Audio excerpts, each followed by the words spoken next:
Serio, ¿qué es lo más horrible que has presenciado personalmente? Tuvimos una invasión de casa hace unos años. El delincuente le disparó a mi esposo varias veces frente a mí y luego se escapó. Tuve que presionar su pecho con una toalla para evitar que se desangrara hasta que llegara la policía. Recuerdo que la sangre brotaba de su pecho como una maldita manguera de agua y que él estaba jadeando por aire. No sé cómo está vivo. Pienso en ello cada día. De vez en cuando todavía encontramos algunas de nuestras cosas con manchas de sangre, y siempre decimos Jesucristo. Editar, nos mudamos y estamos a salvo, pero desafortunadamente, nunca atraparon a la persona.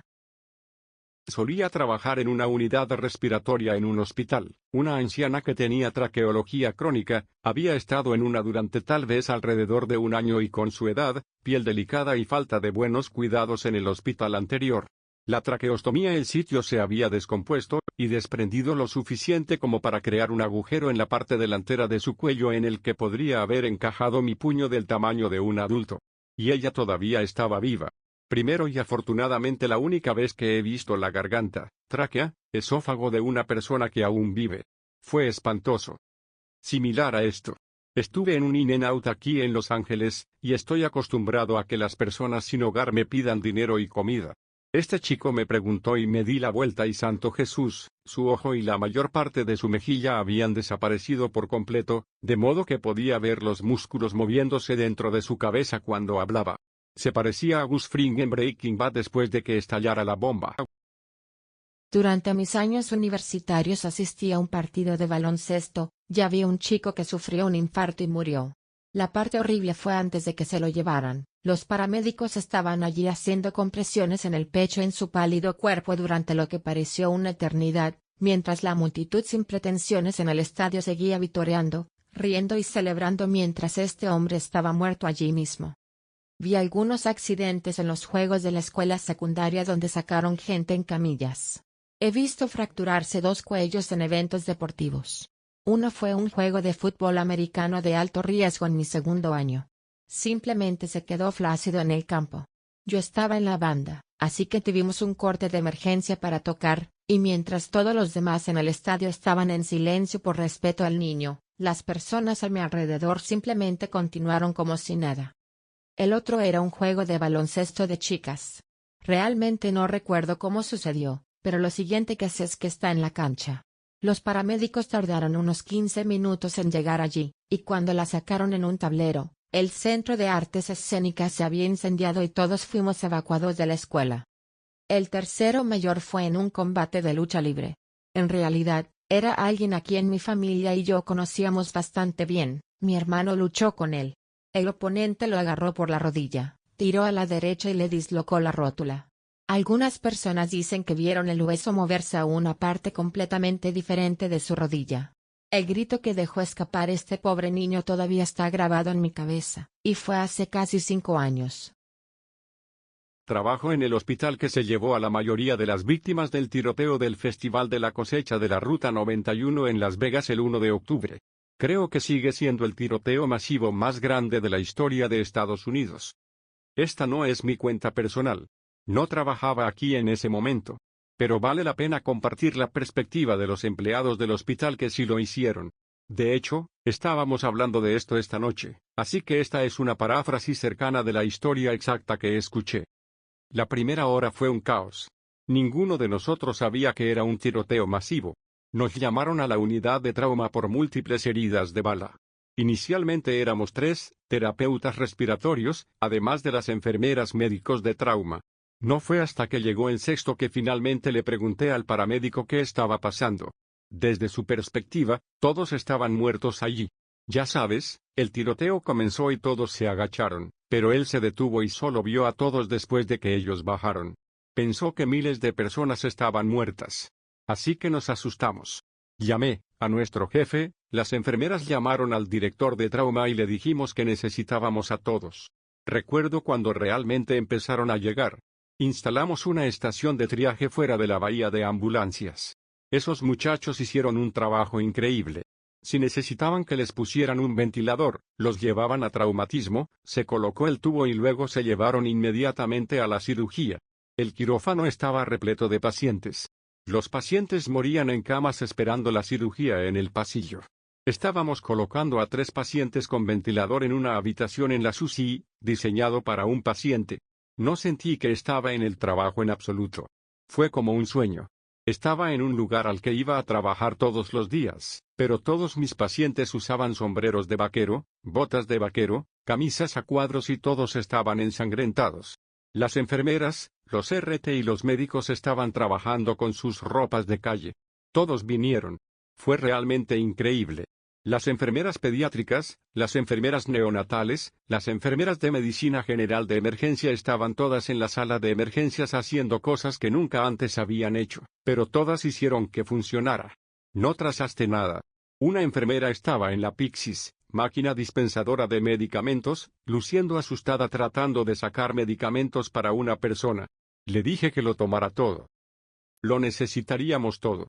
Inmediatamente lo vaciamos y yo estaba dando sedantes a cualquiera en un ventilador que no lo tuviera.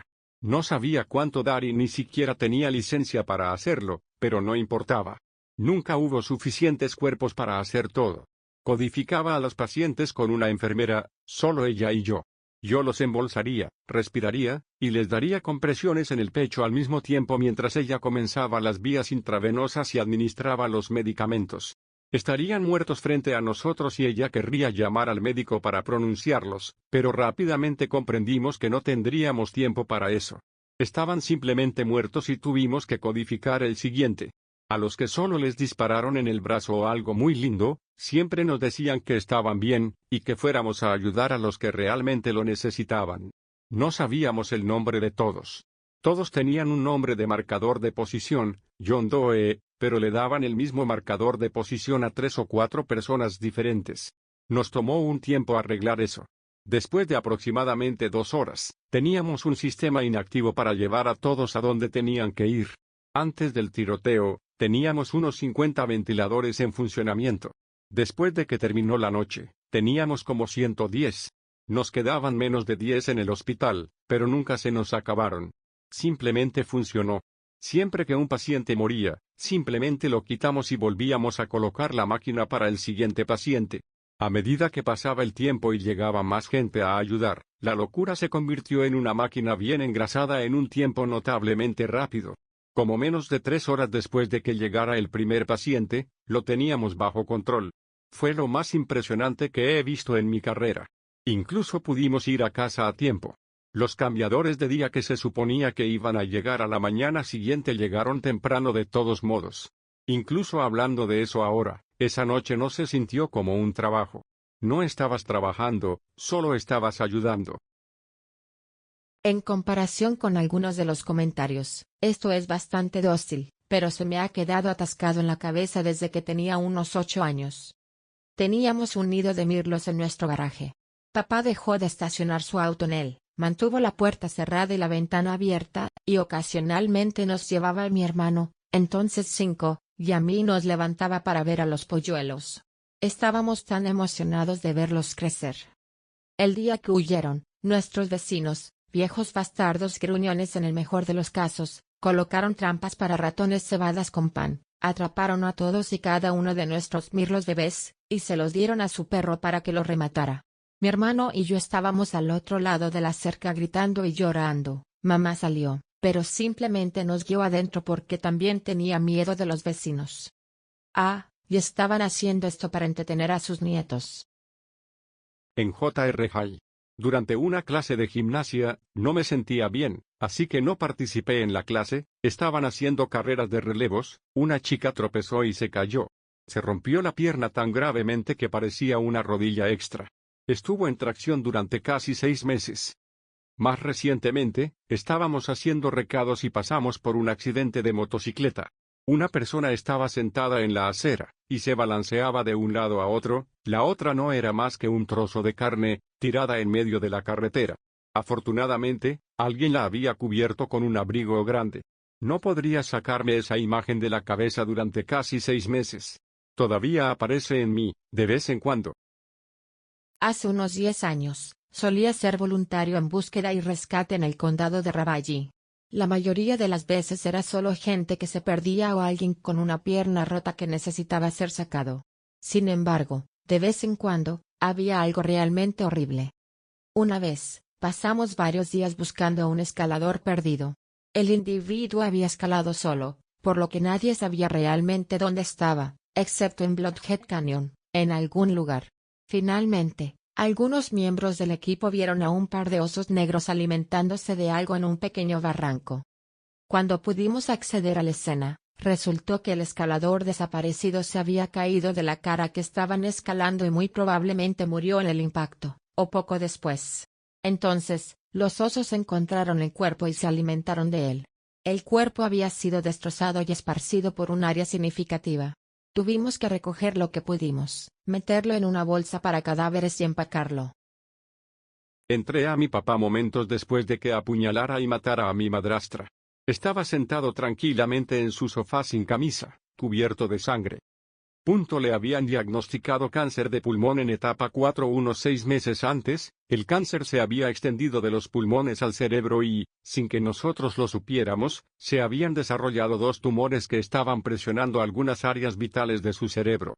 Tenía alucinaciones y un episodio psicótico cuando sucedió. No supo lo que había hecho hasta días después. Mientras estuvo bajo custodia trataron los tumores inflamados con un esteroide oral, y su estado mental volvió a su estado normal, y fue entonces cuando se enteró de lo que había hecho. Estaba tan angustiado que solo quería morir. Estuvieron casados durante 35 años. Murió 3 meses después bajo custodia, pero tuvimos la suerte de poder visitarlo varias veces antes de que falleciera. Gracias por ver el video. Suscríbanse para ver más videos como estos. Compartan en los comentarios lo que piensan sobre estas historias. Hasta luego.